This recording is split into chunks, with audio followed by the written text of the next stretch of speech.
नमस्कार, पूरब टाइम्स की पेशकश फटाफट ताजे समाचार में आपका स्वागत है। लेकिन उससे पहले निवेदन है कि यदि आपने यह चैनल सब्सक्राइब नहीं किया है तो सब्सक्राइब कर ले। आनंद नियामक ने कोरोना महामारी के चलते भारत में वाणिज्यिक अंतर्राष्ट्रीय उड़ानों के परिचालन को 15 जुलाई तक बढ़ा दिया। पहले यह 30 जून तक था। हालांकि डीजीसीए से अनुमति प्राप्त अंतर्राष्ट्रीय कार्गो परिचालन व उड़ानों में इसका कोई असर नहीं पड़ेगा। दिल्ली एयरपोर्ट के पास गुरुग्राम द्वारका एक्सप्रेसवे से सटे इलाकों में टिड्डी दल देखे जाने के बाद एटीसी ने सभी एयरलाइंस के पायलटों को लैंडिंग व टेक ऑफ के दौरान जरूरी सावधानियां बरतने को कहा है। मामले पर निगरानी के लिए टीम गठित की गई। गौरतलब है कि गुरुग्राम के कई इलाकों में टिड्डी दल पहुंच गया है। यूपी के सभी जिलाधिकारियों की समिति गठित कर विश्वविद्यालयों, सरकारी कॉलेजों व सहायता प्राप्त निजी कॉलेजों के शिक्षकों के शैक्षणिक प्रमाण पत्रों का सत्यापन करने का आदेश दिया। इसमें यह भी जांच की जाएगी कि कोई शिक्षक किसी अन्य के नाम या सर्टिफिकेट पर कार्यरत तो नहीं है। जानकारी के मुताबिक छत्तीसगढ़ में भी इसी तरह की शिकायतें सुनने।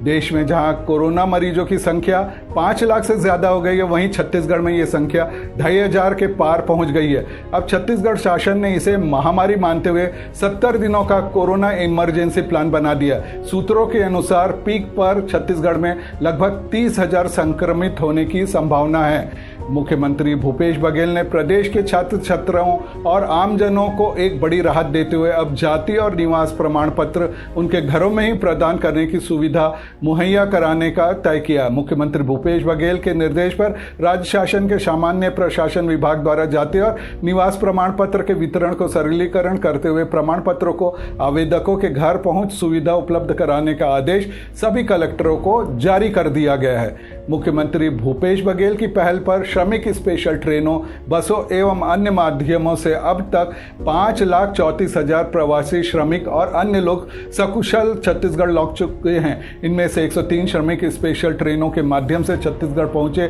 1,50,000 से अधिक श्रमिक भी शामिल है। गृह राज्य लौटने पर इन श्रमिकों को स्वास्थ्य विभाग की गाइडलाइन अवधि तक क्वारंटाइन के बाद मनरेगा के तहत रोजगार भी दिया जा रहा है। 25 जून की स्थिति में प्रदेश में 29,35,000 मजदूरों को मनरेगा से काम मिल रहा है। इसके अतिरिक्त श्रम विभाग द्वारा प्रदेश के छोटे बड़े 1521 कारखानों को पुनः प्रारंभ कर 1,10,000 से अधिक श्रमिकों को रोजगार उपलब्ध कराया गया है। दुर्ग जिले के एक बड़े थाने में से मोहननगर थाने में 2 आरक्षक व 1 हवलदार की कोरोना पॉजिटिव होने की पुष्टि हुई है। खबर लगते ही थाने में हड़कंप मच गया और अधिकारी कर्मचारी एक दूसरे से दूरी मेंटेन करने लगे। सूत्रों के मुताबिक इस थाने को सील करने की तैयारी है।